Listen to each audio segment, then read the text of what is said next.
हाय दोस्तों, नमस्कार and welcome to a new journey है नेपाल की। और इस टाइम पर मैं हूँ बनबसा, जहाँ भारत और नेपाल का बॉर्डर है, इंटरनेशनल क्रॉसिंग होती है। ओम पर्वत आदि कैलाश, वहाँ से सीधा मैं पिथौरागढ़ होते हुए यहाँ आ गया और कहानी आगे आराम से करेंगे। फ़िलहाल ये है कि गाड़ी धुलवा ली है, गाड़ी की टंकी यहाँ पर अभी फुल करवाई है मैंने। और यहाँ बनबसा में ही एटीएम से कैश निकालना है, क्योंकि उस तरफ फ़ोन पे गूगल पे वगैरह नहीं चलेगा। तो कैश निकाल के फिर बॉर्डर क्रॉस करते हैं और मिलते हैं नेपाल में। यहाँ से चलते टाइम मैं सोचा पेट्रोल फुल करवा लेते हैं। देखो, नेपाल में इंडिया में प्राइस का तो ज़्यादा मुझे लगता नहीं फ़र्क होगा, फिर भी यहाँ से एक बार तो अपना इंतज़ाम पूरा करके चलते हैं बनबसा। और यहाँ से 10 किलोमीटर आगे एक छोटा टाउन है टनकपुर, चंपावत ज़िले में पड़ता है। टनकपुर आखिरी रेलवे स्टेशन है इस तरफ का, जहाँ तक ट्रेन आती है। और दोनों बिल्कुल शारदा नदी के किनारे, भारत नेपाल के बॉर्डर पर। यहाँ से हमको राइट साइड मुड़ना है। इस तरफ मेन हाईवे है, टनकपुर और चंपावत की तरफ जाता है। यहाँ बैंक में एटीएम बंद था तो बैंक से ही कैश निकाल लिया है। और इस तरफ अब 3 किलोमीटर मोटा मोटी मेरे ख्याल से बॉर्डर है नेपाल का, जहाँ से क्रॉसिंग होनी है। यहाँ भी धारचूला की तरह देखो, ये बाज़ार जैसा लग रखा है। ये साइकिल पे जितने भी है सारे नेपाल साइड से आए हैं। उधर से आते हैं लोग इस तरफ ख़रीदारी करने। क्योंकि इंटरनेशनल क्रॉसिंग है यहाँ पर, तो बाइक और गाड़ियाँ भी लेके आ जाते हैं। बाकी ज़्यादातर जो बिल्कुल ही आसपास का एरिया है बॉर्डर का, खासकर महेंद्र नगर तक, वहाँ के लोग साइकिलों पे आते हैं। कई पैदल भी आते हैं। फिर बॉर्डर के दोनों तरफ इस तरीके के छोटे छोटे ई रिक्शा चलते हैं। तो बॉर्डर से बनबसा तक आने के लिए उस तरफ भी मिलेंगे हमको। ये जो बाइक आगे जा रही है, नेपाल का नंबर है इसका। और ये मेरे राइट साइड में नहर है, जो ऊपर आगे डैम बना रखा है एक छोटा, शारदा नदी पर, वहाँ से निकलती है। ये देखो, यहाँ पर डैम तक भी छोटी छोटी स्टॉल्स लगी हुई है। तो जितने भी लोग आ जा रहे हैं, कुछ ना कुछ थोड़ा बहुत ख़रीदारी करके ही निकलते हैं। इस तरफ शारदा बैराज, और उसके ऊपर वहाँ से एक छोटा सा रास्ता बना है क्रॉसिंग के लिए, और पूरा फैला हुआ रिवर बेड है इस तरफ। यहाँ भी एक गेट है, एक पुलिस चौकी है, और ये छोटा सा खुला हुआ है जिसके अंदर से साइकिल और बाइक निकलती है। मेरे को सामान पहले उतार के खाली बाइक निकाली, उसके बाद सामान ला के दोबारा लोड किया है। और अब चलते हैं, मिलते हैं नेपाल में। ये रास्ता इतना स्पेस है कि बाइक साइकिल के अलावा एक गाड़ी आ सकती है इस पे। ये देखो, पैदल वाले भी हैं जो दूसरी तरफ से फिर रिक्शा लेंगे और जाएंगे बनबसा। कितना मस्त बॉर्डर है ना। लो जी, लकड़ियाँ भी लेके जा रहे हैं।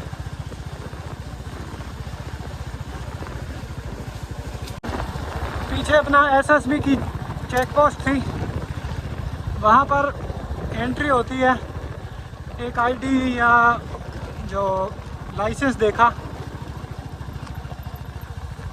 और अब सामने ये जो द्वार है, ये है नेपाल। ये एंटर होता ही सबसे पहले करवाया करेंसी वाला काम। 30,000 का मेरे को करवाना था। एक 500 का नोट थोड़ा सा ऐसा कुछ था, वो लिया नहीं इन्होंने, तो 1,55 का रेट मिला है। 45,700 कुछ, 29 साढ़े 29,000 का। यहाँ पे इनकी एक चेक पोस्ट है, वहाँ पर थोड़ी चेकिंग होती है। और ये छोटा सा मार्केट एरिया है। यहाँ आगे अब इधर बंसार ऑफिस है, तो पहले जाके बंसार कटवाना है, क्योंकि सबसे ज़रूरी वो है बाइक या गाड़ी के लिए। Welcome to Nepal. Currency change हो गई और मैंने 30,000 इंडियन का चेंज करवाया है। वो इसीलिए क्योंकि मेरा ज़्यादा दिन का नहीं है, 20 दिन का प्लान है। अगर आगे हुआ तो कुछ और आगे करवा लेंगे। और यहाँ पे अभी इनका कस्टम ऑफिस है जहाँ भंसार बनता है, और भंसार बनवाया मैंने 21 दिन का।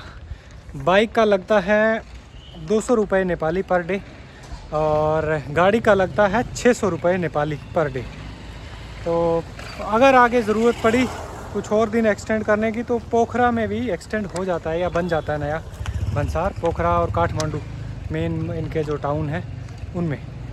तो ऑलमोस्ट ये काम हो गया। एक काम रहता है अभी, यहाँ से जाके नेपाली सिम लेना है। आगे 6-7 किलोमीटर एक छोटा टाउन है महेंद्र नगर, और उसके बाद अपना सारा काम कंप्लीट है, कागजी और नेटवर्क कनेक्टिविटी का भी।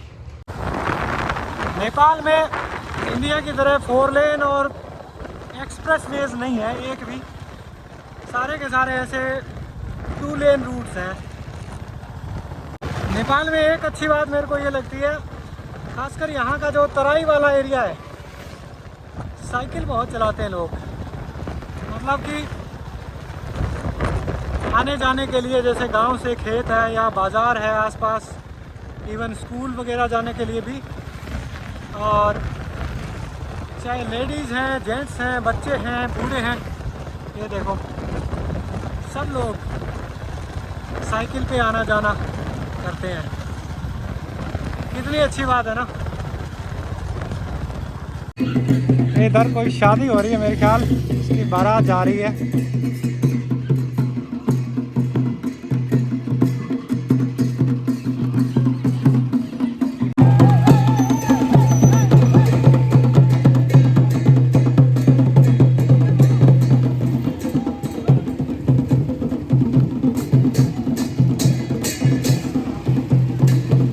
यहाँ महेंद्र नगर में एक मोबाइल की दुकान में भाई से ले रहे हैं सिम कार्ड। तो यहाँ नेपाल में मोस्टली एनसेल अपने जियो की तरह है कि लगभग हर जगह बढ़िया नेटवर्क उसका मिल जाता है।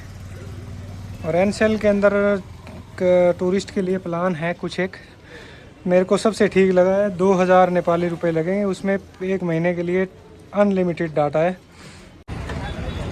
स्वीट हाउस और क्या है अपना औषधि पसल। यहाँ नेपाली में दुकान को पसल बोलते हैं। एक नाश्ता भोजनालय, एक चाय पीते हैं। 3 बजे वाली चाय का टाइम हो गया।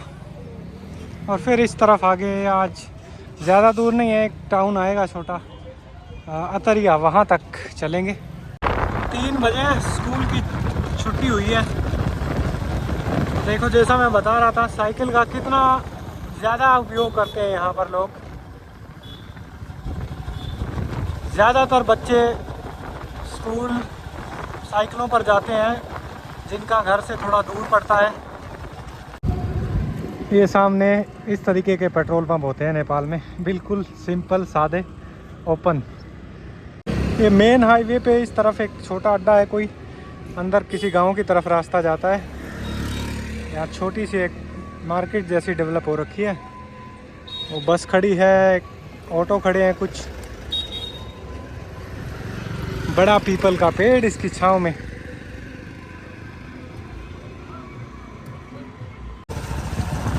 शुक्ला फाटा नेशनल पार्क।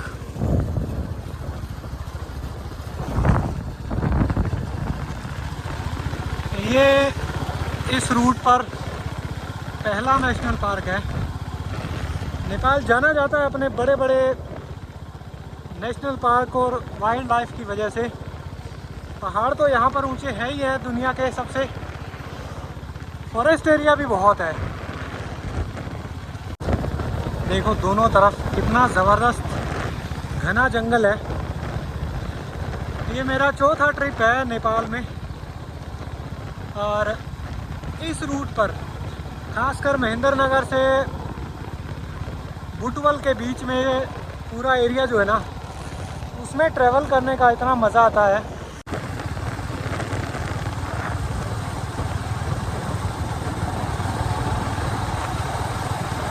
नेपाल के तराई वाले हिस्से में जब हम ट्रैवल कर रहे होते हैं तब ऐसा लगता है हम इंडिया में ही हैं। उसी तरीके का लैंडस्केप है, वही फसलें, ज़्यादातर सब्जियां, गेहूं, चावल, सरसों। इन दिनों सरसों ज़्यादा नहीं है पर फिर भी ठीक ठाक मात्रा में गाँव में दिखाई दे रही है। पेट्रोल पंप दिन में जैसे मैंने देखा था उसी टाइप के यहाँ पर 1 या 2 वो होते हैं तेल भरने वाले, और उसके दोनों तरफ ऐसा ही कच्चा रास्ते जैसा ही। और ये है चौराहा, अतरिया चौक। ये इस तरफ सीधा जाएगा आगे बुटवल की तरफ, और इस तरफ से मैं आया था। और इसके बीचों बीच ये सीधा इधर भी है अपना यूपी साइड, कोई इंडिया नेपाल का बॉर्डर है, उस तरफ जाता है ये रूट। नेपाल में पहली सुबह इस टूर की, और मैं इस छोटे से टाउन में हूँ, इसका नाम है अतरिया।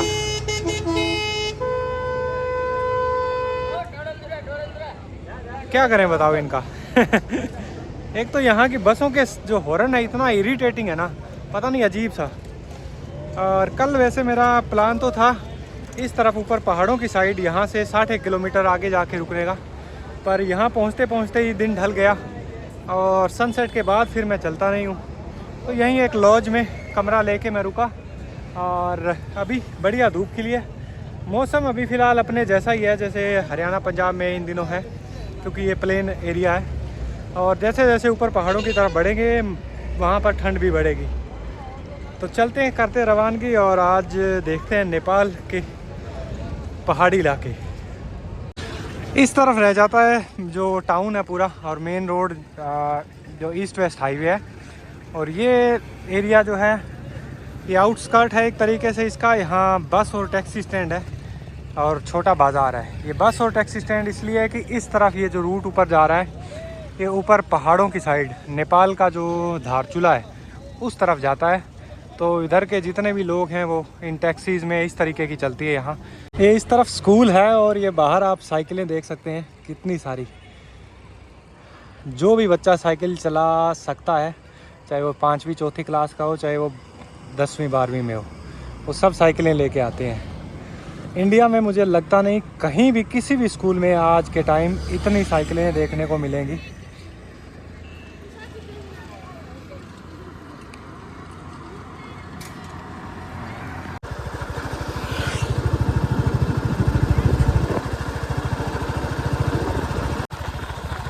वहाँ से 3-4 किलोमीटर आया हूँ और सामने पहाड़ दिखने लगे हैं, और ये वानर सेना।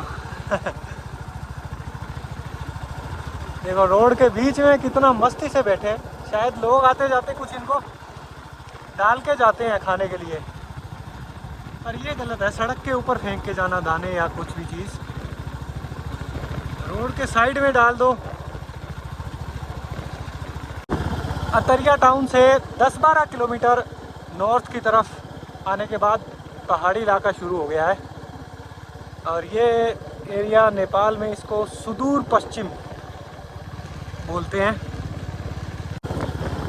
और ये एरिया अपना उत्तराखंड के नज़दीक लगता है, इसलिए कई चीज़ें सिमिलर है वहाँ के।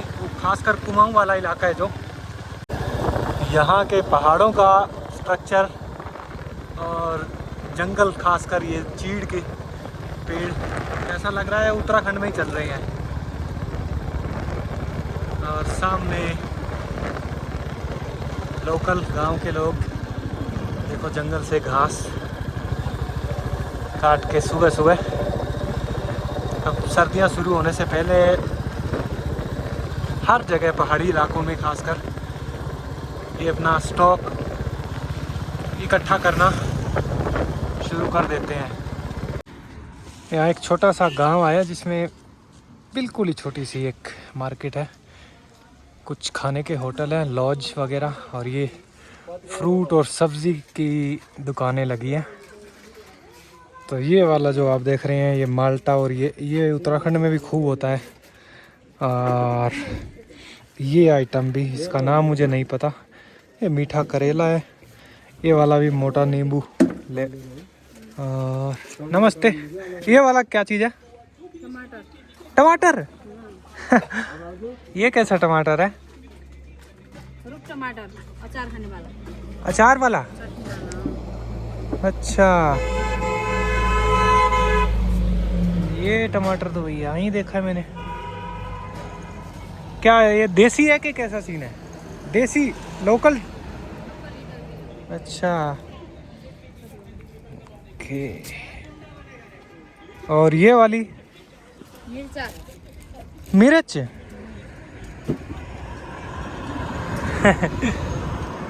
ये दिखने में छोटा बेरी जैसी लग रही है।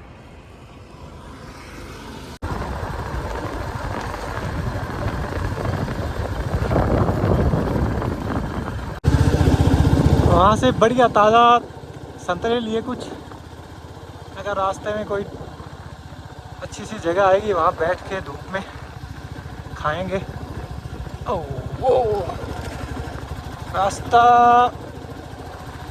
अब एकदम नैरो हो गया है पहाड़ के एज पे।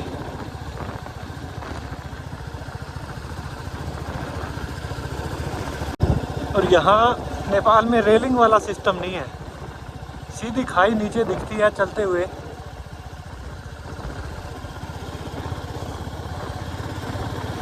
और बहुत गहरी खाई है यहाँ, क्योंकि कई देर से चढ़ाई चल रही है और सामने थोड़ी दूर ऐसा लग रहा है कि एक पहाड़ का टॉप आ जाएगा।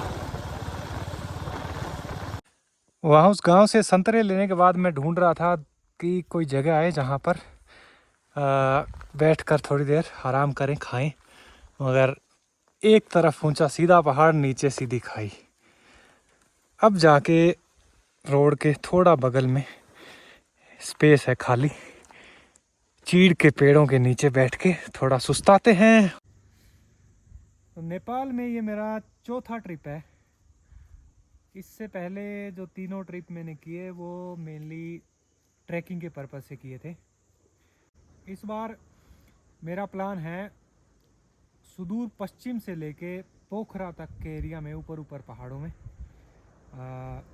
बिल्कुल ही अनसुने हुए इलाके नेपाल के, वो एक्सप्लोर किए जाएं। हल्की हल्की ठंड है, सुबह शाम रात में तो अच्छी ठंड होती है, और धूप कितनी बढ़िया सुहावनी लग रही है।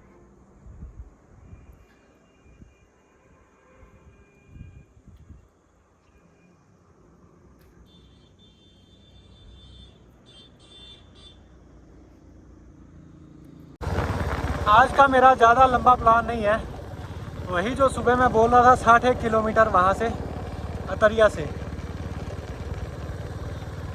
और नेपाल में वैसे भी जैसे मैं इस रूट पे चल रहा हूँ, देख रहा हूँ कि कहीं भी कोई भी छोटा सा गांव भी आ रहा है ना, वहाँ भी जो ढाबा है तो वो ढाबों में भी रूम होते हैं रुकने के लिए, तो जहाँ मन करे आप रुक सकते हैं।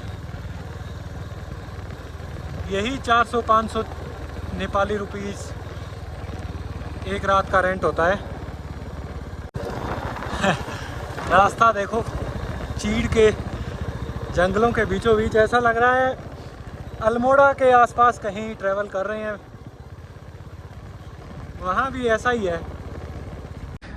यहाँ एक छोटा सा गांव आया है, सहजपुर, और मोड़ पर ही 3-4 छोटे छोटे ढाबे हैं। सामने दीदी को पूछा मैंने, रोटी वो बना देंगे। ज़्यादातर वैसे यहाँ चावल खाते हैं, दाल भात तरकारी। यह दीदी का छोटा सा ढाबा, 2 टेबल है बस।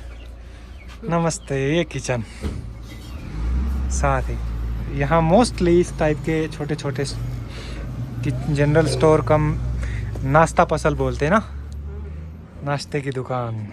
लो जी, खाना आ गया अपना, दाल तरकारी, साथ में चटनी, सलाद, रोटी। लंच हो गया अपना। 150 नेपाली रुपए, मतलब वही इंडिया का 90-100 रुपये के आसपास। खाने का प्राइस वही है पर टेस्ट वो नहीं मिलेगा आपको। चलते चलते पहाड़ी के बिल्कुल ऊपर एक छोटी सी बस्ती आई है और ये है नज़ारा। गेहूं है, सरसों है, केले हैं और बीच बीच में लोगों के कहीं कहीं में मकान बने हुए हैं। कितना ब्यूटीफुल नज़ारा यार, ऐसे लग रहा है जैसे कोई पेंटिंग बनाई हो किसी ने। छोटे छोटे सीढ़ी नुमा खेत। बूडर बाज़ार, आज क्या कल भी यहीं का सोच के चला था मैं। जगह तो अच्छी लग रही है।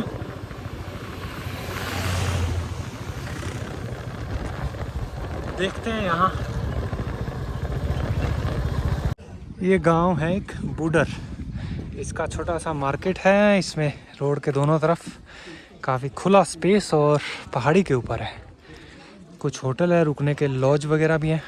यहाँ खाने वाला और जैसा मैं बता रहा था स्टे का, दोनों का एक साथ होता है। ये है विजय होटल, यहाँ आज रुकने का इंतज़ाम। छोटी शांत सी बस्ती है, जैसी कि मैं इमेजिन कर रहा था कि इस टाइप की जगह मिले तो वहाँ रुकते हैं। इसीलिए 1:30-1 बजे का टाइम और मैं कहा आज का हो गया जितना है, यहीं रुकते हैं आराम से। इस तरफ कमरा तो मैं आपको दिखाऊंगा, पहले चारों तरफ का माहौल देखो, एकदम बढ़िया, परफेक्ट। तब सामान रख के थोड़ा विश्राम करते हैं, फिर आसपास टहलेंगे और देखेंगे। यहाँ देखो साफ धूप पड़ती है बरामदे में और कमरे यहाँ पर इस टाइप के होते हैं। ये देखो 2 बेड लगे, सिंगल सिंगल। बाथरूम जो है इसका कॉमन है बाहर। 500 रुपये नेपाली, इंडिया का 300-350 के आसपास पड़ता है। ठीक है, अपने को क्या है, सोना ही होता है और क्या। So that's it from the first episode of Nepal tour. अभी आज का प्लान मेरा यही है, आराम से रेस्ट करते हैं। ये वीडियो एडिट जो अभी इसमें भी टाइम लगेगा और फिर आगे की मैं रूट की थोड़ी प्लानिंग करूँगा, मैप देख देख के कि कौन कौन से एरिया में और कैसे कैसे कितना कितना एक एक दिन का करेंगे ट्रैवल और क्या कुछ है एक्सप्लोर करने लायक। यहाँ से 5-6 किलोमीटर साइड में एक वाटरफॉल भी है, मैप पे दिख रहा था। वो शायद देखूँगा शाम तक अगर टाइम लगा तो, नहीं तो फिर यहाँ से कल निकलते टाइम देखूँगा मैं। और मिलते हैं फिर नेक्स्ट एपिसोड में नेपाल के नए नए शानदार इलाकों में।